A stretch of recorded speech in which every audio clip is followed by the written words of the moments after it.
Hello student, welcome back to my channel learn with Sakshi. Student, I hope आप सभी बहुत अच्छे होंगे। तो स्टूडेंट, आज हम कंटिन्यू करेंगे एक्सरसाइज 5.2 को। चैप्टर का नाम है अर्थमेटिक प्रोग्रेशन, जिसको हम एपी भी बोलते हैं। तो 5 चैप्टर है ये, तो इसका 4th क्वेश्चन स्टार्ट करेंगे आज हम। Which term of the AP क्या दे रखे हैं हमारे पास 3, 8, 13, 18 अप टू सोन इज 78। हमें बताना है इस एपी की 78 जो है वो कौन सी टर्म होगी। ठीक है, जैसे ये पहली टर्म है, ये दूसरी है, ये थर्ड है ना, ये फोर्थ टर्म है, तो ये कौन सी टर्म होगी ये बताना है। तो क्वेश्चन समझ आ गया स्टूडेंट, तो करते हैं इसको सॉल्व। सेट कर लेते हैं, ये हमारी nth टर्म है। ठीक है, last term of this AP है। हमें नहीं पता ये कौन से नंबर पे है, तो हम इसको फाइंड करेंगे। तो कैसे फाइंड करेंगे, हमने लेट कर लिया, let A N is equals to 78। ये जो टर्म है हमारी वो जो है वो लास्ट टर्म है। ठीक है, ऑफ दिस एपी। अब ये जो एपी दे रखी है इसको नेमिंग कर लेते हैं। ये A1 होती है, ये सेकंड टर्म होती है, ये A3 होती है, ये फोर्थ टर्म होती है, इसको A4 से डिनोट करते हैं।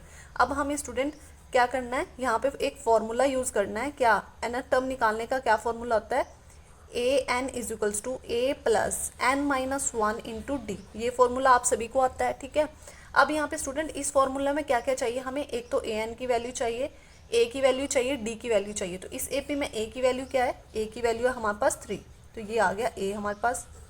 फिर d कितना है हमारा, d हमने फाइंड करना है। d हम बोलते हैं कॉमन डिफरेंस। उसको कैसे निकालते हैं, सेकंड टर्म में से पहली वाली टर्म माइनस कर देते हैं। तो यहाँ पे आ जाएगा 8 में से 3 माइनस हो जाएगा। ठीक है, यहाँ पे मैं लिख रही हूँ A2 माइनस A1 करा है हमने, आपको क्लियर रहे। ठीक है, 8 में से 3 जाएगा तो हमारे पास 5 आ जाएगा। सो D कितना आ गया हमारे पास, कॉमन डिफरेंस कितना आ गया, D इज इक्वल्स टू 5 आ गया। मैंने इसको भी बॉक्स के अंदर डाल दिया ताकि आपको अच्छे से क्लियर रहे। ठीक है, ये 5 है। तो अब कर लेते हैं इसको सॉल्व। यहाँ पे फॉर्मूला में वैल्यूज फिल करते चलो, यहाँ पे हमारे पास पता चल जाएगा कि ये कौन सी टर्म है। ठीक है, 78। तो यहाँ पे वैल्यूज डालेंगे, ए एन कितना हमारा 78 है, तो यहाँ पे आ गया 78 इज इक्वल्स टू ए कितना है हमारा स्टूडेंट, ए की जगह वैल्यू डाल दो 3 प्लस का साइन n माइनस 1।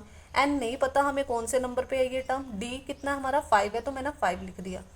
अब स्टूडेंट यहाँ पे 78 तो एज इट इज रह रहा है, ये तो 3 प्लस का है ना, दूसरी साइड जाएगा तो कैसा हो जाएगा, माइनस का हो जाएगा। तो 78 माइनस 3 हो जाएगा is equals to n minus 1 into D, 5 as it is रहेगा। ठीक है, अब यहाँ पे 78 में से 3 जाएगा तो 75 आ जाएगा। और यहाँ पे देखो ये 5 इसके साथ मल्टीप्लाई में है, तो दूसरी साइड जाएगा तो डिवाइड कर जाएगा, मतलब इस साइड आएगा तो डिवाइड में चला जाएगा, is equals to n minus 1। इतना सा क्लियर हो गया। अब यहाँ पे देखो 5 1 ज़ा 5, 5 15 ज़ा 75, 5 15 ज़ा 75। तो यहाँ पे आ गया 15 is equals to n minus 1।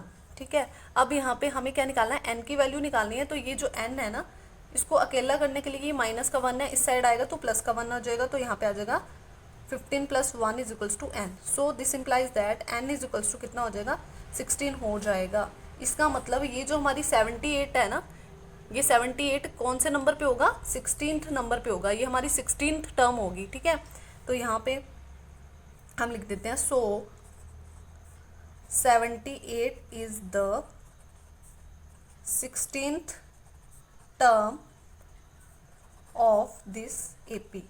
इस एपी की ये 16th टर्म होगी। तो स्टूडेंट, आपने देखा कितने इजी से हमने ये फाइंड कर लिया। तो यही हमारा आंसर है।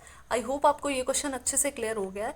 तो अगर वीडियो अच्छा लगा हो तो चैनल को सब्सक्राइब कर लें, वीडियो को लाइक कर लें। मिलते हैं नेक्स्ट वीडियो में, तब तक के लिए bye bye, thank you for watching.